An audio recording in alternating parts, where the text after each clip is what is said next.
BA part second Sanskrit विषय की कक्षा में आप सभी का स्वागत है। महाकवि कालिदास के द्वारा विरचित अभिज्ञान शाकुंतलम के चौथे अंक का हम अध्ययन कर रहे हैं। जिस समय शकुंतला की विदाई हो रही है उस समय का जो वर्णन है वो हम आज आगे पढ़ेंगे। गतिभंगम रूपीत्वा, गति में बाधा का अभिनय करके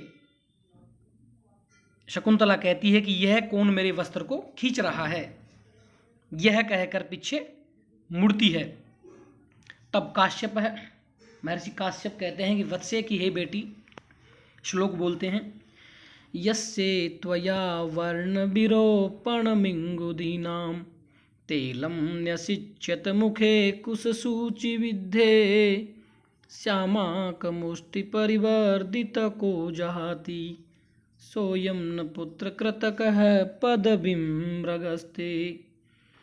यस्ये त्वया वर्णविरोपणमिङ्गुदीनां तेलं न्यसिच्यत मुखे कुससूचि विद्धे श्यामाकमुष्टि परिवर्धितको जहाति सोऽयं न पुत्रकृतकः पदवीं मृगस्ते।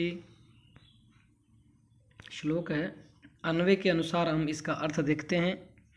तो महर्षि काश्यप शकुंतला को कहते हैं, पुत्री, यस्य अर्थात जिसके, कुस सूचि विद्धे, जिसके कुसों की नोक से बिंधे हुए मुख में त्वया तुम्हारे द्वारा वर्ण विरोपणम, घावों को भरने वाला, जिसके कुसों की नोक से बिंधे हुए मुख में तुम्हारे द्वारा वर्ण विरोपणम, घावों को भरने वाला, इंगुदीनाम, इंगुदी का, हिंगोट का, तेलम तेल, नसिच्चत अच्छी तरह लगाया था, शह अयम वो यह, श्यामाक मुष्टि परिवर्धितकः, सावा की मुट्ठियों से बड़ा किया गया, पुत्र कर्तक है, पुत्र के समान माना गया, मृग है, हिरण का बच्चा, ते तुम्हारे, पदबिम मार्ग को न जहाती, नहीं छोड़ रहा है। महर्षि काश्यप शकुंतला को कहते हैं कि जिसके कुसों की नोक से बिंधे हुई मुख में तुम्हारे द्वारा घावों को भरने वाला इंगुदी, इंगुदी कहते हैं हिंगोट को, हिंगोट का जो तेल लगाया गया था वही यह सांवा की मुट्ठियों के को खिलाकर जो बड़ा किया गया, जो हिरण का बच्चा है, पुत्र के समान जो है, पुत्र के तुल्य माना गया है, हरिण तुम्हारे मार्ग को नहीं छोड़ रहा है। शकुंतला के यह पूछने पर भी कौन मेरे वस्त्र को खींच रहा है, काश्यप मुनि कहते हैं कि हे पुत्री, तुम्हारे द्वारा जिस मृग के कुसों के नुकीले अग्रभागों से छिदे हुए मुख पर घावों को सुखाने वाला हिंगोट का तेल लगाया था, अर्थात जब इसका मुख कुसों के अग्रभाग से छिद जाता था, उसमें घाव हो जाता था, तो उस घाव को सुखाने के लिए तुम उस पर इंगुदी का तेल लगा दिया करती थी। यह तुम्हारे हाथ से दिए हुए मुट्ठी भर जो श्यामाक है वो धान्य से पला हुआ है, तुम्ही ने इसको अपने पुत्र के समान पाला है, अतः यह तुम्हारा कृतक पुत्र है। वही यह मृग तुम्हारा मार्ग नहीं छोड़ रहा है, तुम्हारा पल्ला पकड़कर मार्ग को रोके खड़ा है, तुम्हारे प्रति प्रेम के कारण ऐसा हो रहा है। इस श्लोक में एक ओर शकुंतला का आश्रम के जीवों के प्रति प्रेम बताया गया है, तो दूसरी ओर वन्य जीवों का शकुंतला के प्रति स्नेह व्यक्त हुआ है, प्यार व्यक्त हुआ है। इस प्रकार जन्म से लेकर बड़े होने तक तुम ही ने इसका पालन पोषण किया था, तो ये तुम्हारा प्रेम के कारण मार्ग रोक रहा है, रास्ता रोक रहा है। इस श्लोक में मृग के स्वभाव का वर्णन होने से स्वभावोक्ति अलंकार है, क्योंकि स्वभावोक्ति अलंकार का लक्षण होता है। स्वभावोक्ति रसोचारु यथावद वस्तु वर्णनम, यथावत वस्तु का वर्णन किया जाना ही स्वभावोक्ति अलंकार है, अर्थात जिसमें किसी के स्वभाव का यथार्थ यथास्थिति वर्णन किया गया हो, वहाँ पर स्वभावोक्ति अलंकार है। और इसमें काव्यालिंग अलंकार भी है। श्लोक में वसंत तिल का छंद है। वसंत तिल का छंद का लक्षण है उक्ता वसंत तिल का तब जाग जगोग। श्लोक है यस्ये त्वया वर्ण विरोपण मिंगुदीनां तेलं न्यसिच्यत मुखे कुशसूचि विद्ये श्यामाक मुष्टि परिवर्धित को जहाति सोयम न पुत्र कृतकः पदवीं मृगस्ते सोयम न पुत्र कृतकः पदवीं मृगस्ते। आगे हैं शकुंतला वत्स किम सहवास परित्यागिनीं माम अनुसरसी। क्या पुत्र साथ को छोड़कर जाने वाली मेरा पीछा क्यों कर रही हो, क्योंकि मैं तो तुम्हारा साथ छोड़कर जा रही हूं। चिर प्रसूतया जनन्या विना वर्धित एव, जन्म देने के पश्चात शीघ्र ही तुम्हारी माता मर गई थी, तो तुमको मैंने ही पाला था। इदानीमपि मया विरहितम त्वाम तातश्चिन्तयिष्यति, अब मैं तुमको छोड़कर जा रही हूं और तुम्हें पिताजी ही पालेंगे। निवर्तस्व तावत, तो लौट जाओ। ऐसा कहकर इति रुदति प्रस्थिता, यह कहकर रोते हुए प्रस्थान करती है। काश्यप है और काश्यप मुनि दोबारा कहते हैं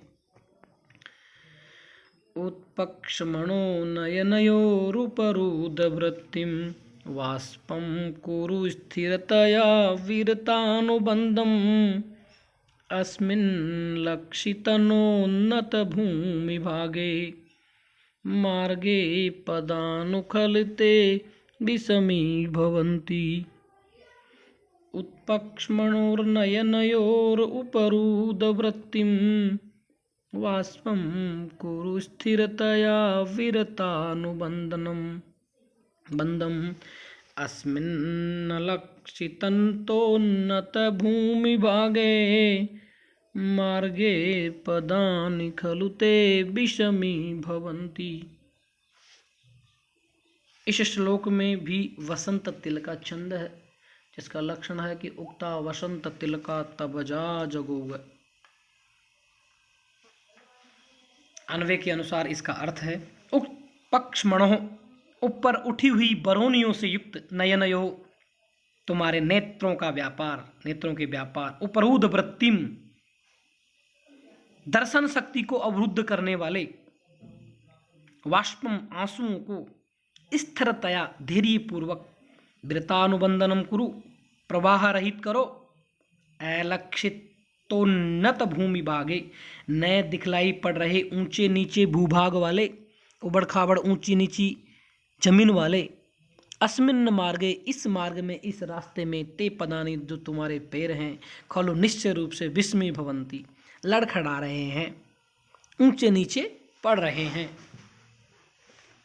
ऊपर उठी हुई बरौनियों से युक्त नेत्रों के व्यापार या दर्शन शक्ति को अवरुद्ध करने वाले जो आंसू है, उनको धैर्यपूर्वक रोको, क्योंकि नहीं दिखाई देने वाले ऊंचे नीचे भूमि वाले भाग, इस मार्ग में तुम्हारे पैर लड़खड़ा रहे हैं, ऊंची नीची जमीन में तुम्हारे पैर वस्तुतः डगमगा रहे हैं, लड़खड़ा रहे हैं। शकुंतला को रोती हुई प्रस्थान करते देखकर काश्यप मुनि उससे कहते हैं कि तुम्हारे नेत्रों के जो लोम है ऊपर को उठे हुए हैं, अतः जब उनसे आंसू आ जाते हैं तो उनकी जो दर्शन शक्ति है वो रुक जाती है। आंसुओं को रोको, धैर्य धारण करो और आंसुओं को रोको, क्योंकि केवल अमंगल वारणार्थ नेत्र लोमों को ऊपर उठा लेना पर्याप्त नहीं है। रोना बंद किए बिना अश्रु प्रवाह बंद न होगा, और निरंतर आंसुओं के आते रहने से तेरी जो उठी हुई बरौनियों वाली आंखें हैं वो ठीक से नहीं देख पा रही है। इसलिए नतोन्नत नीचे ऊंचे उबड़ खाबड़ भूमि भाग वाले मार्ग में तुम्हारे जो पैर हैं लड़खड़ा रहे हैं, डगमगा रहे हैं, उल्टे सीधे पड़ रहे हैं। इसलिए आंसुओं को रोको, जिससे तुम्हें अच्छी तरह दिखाई दे। ऐसा काश्यप मुनि शकुंतला को कह रहे हैं। इस श्लोक में पिता काश्यप द्वारा परामर्श दिया गया है कि वह शकुंतला अपने आंसुओं को रोके। निरंतर आंसू बहते रहने से मार्ग को ठीक प्रकार से देखा जाना संभव नहीं हो पा रहा है। और 2 चरणों में काश्यप ने शकुंतला को अधिक रोने से इसलिए मना किया है क्योंकि मांगलिक कार्यों में रोना अमंगलकारी होता है। इसमें वसंतिल का छंद है, विस्मी भवंती, विस्मच्वी और भूधातु का योग है इसमें। आगे शारंगर्व कहते हैं, भगवन ओदगांतम ओदकांतम स्निग्धो जनो अनुगंतव्य इति श्रूयते। शारंगर्व शिष्य महर्षि काश्यप को कहते हैं कि भगवान प्रियजन को जल के किनारे तक अनुगमन करना चाहिए, अर्थात किसी प्रिय व्यक्ति को जल का जो स्थान होता है आसपास वहीं तक उसका अनुकरण करना चाहिए। तद इदम सरसिस्तिरम। सारंगर्व कहता है कि जल के स्थान तक किसी प्रिय व्यक्ति को छोड़ने जाना चाहिए, ऐसा मैंने सुना है या ऐसा सुना जाता है। इदम तदिदम सरसिस्तिरम, इसलिए यह सरोवर का तट है, तालाब का किनारा है। अत्र संदिश्य प्रतिगंतुम अर्हति, यहां हमें आप संदेश देकर वापिस लौट जाओ। काश्यप तेन ही माम क्षीर वृक्ष छायाम आश्रयामः, तो हम इस पीपल वृक्ष की छाया में बैठते हैं। क्षीर वृक्ष छायाम आश्रयामः, तो हम इस पीपल की वृक्ष की छाया में बैठते हैं। सर्वे परिक्रम में स्थिता, सभी लोग चारों ओर घूमकर स्थित हो जाते हैं। काश्यप कहते हैं, आत्मगतम, अपने मन में, किम नु खलु तत्र भवतो दुष्यंतस्य युक्त रूपम अस्माभि संदेष्टव्यम, हमें माननीय दुष्यंत को क्या उचित संदेश देना चाहिए। इति चिंतयति, इस प्रकार सोचने लगते हैं। शकुंतला जनांतिकम, शकुंतला हाथ की ओट में, हलापस्य, सखी देखो। नलिनी पत्रांतरितम अपि सहचरम अपश्यंत्या आतुरा चक्रवाक्या रटति दुष्करम अहम करोमि इति। देखो, कमललता के पत्ते की आड़ में स्थित भी अपने साथी को न देखने के कारण दुखी चकवी चिल्ला रही है, मैं दुष्कर कार्य कर रही हूं, ऐसा मेरा अनुमान है। सखी मेवम मंत्रयस्व, सखी ऐसा न कहो। श्लोक है, ऐसा पिप्रियेण विना गमयति रजनीम विषाद दीर्घतराम गुरुवरपि विरह दुखम आशा बंधः सहायति। ऐसा पिप्रियेण विना गमयति रजनीम विषाद दीर्घतराम गुरुवरपि विरह दुखम आशा बंधः सहायति। ऐसा इसका अन्वय है, ऐसा प्रियेण विना विषाद दीर्घतराम रजनीम गमयति आशा बंधः गुरु अपि विरह दुखम सहायति। ऐसा प्रियेण,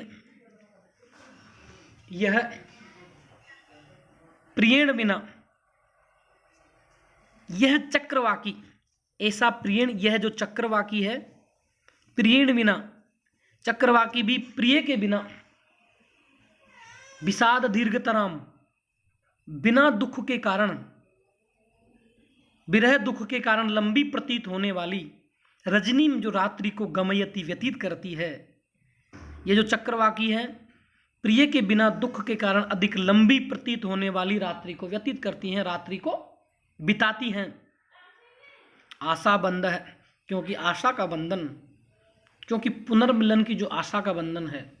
गुरु अपि, असह्य भी, बड़ा होने पर भी, सहन न करने वाले होने पर भी, विरह दुखम, जो विरह का दुख है वो सहायति, दुख को सहन करा देता है। अनुसुईया शकुंतला से कहती है कि तुम ऐसा मत करो। यह चक्रवाकी भी अपने प्रिय सहचर से युक्त होकर उस संपूर्ण रात्रि को अकेले ही व्यतीत कर देती है, जो कि विरहवश अत्यंत लंबी प्रतीत होती है।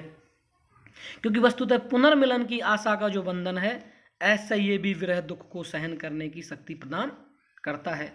अर्थात दुख कितना भी बड़ा हो, अगर पुनर्मिलन की आशा हो तो जो आशा का बंधन है वो कितने भी बड़े दुख को सहन करने की शक्ति प्रदान करता है। यह कथन वस्तुतः सत्य है। विषाद या दुख का जो समय अत्यधिक लंबा प्रतीत होता है, इसके विपरीत जो सुख का जो समय होता है वो जब व्यतीत होता है तो उसमें हमें पता भी नहीं चलता। आशा बंधः सहायति, पुनर्मिलन की आशा का बंधन कठोर यातनाओं को भी सहन करने की शक्ति हमें प्रदान करता है। उदकस्य अंतः उदकांतः, आ उदकांतात इति ओदकांतम, यहाँ पर अभिभाव समास है। बंध, बंध और गए प्रत्यय है, उससे बंधः बनता है। सहायति, शह अणिच और यहाँ पर लट लकार है। विरह दुखम, विरह से दुखम, यहाँ पर षष्ठी तत्पुरुष समास है। विरह दुखम रजनीम गमयति। इस श्लोक में आर्या छंद है। आर्या छंद का लक्षण है यस्यापादे प्रथमे द्वादश मात्रा तथा तृतीयेपि अष्टादश द्वितीय चतुर्थ के पंचदश शार्या। इस प्रकार आज बस इतना ही। धन्यवाद प्यारे विद्यार्थियों।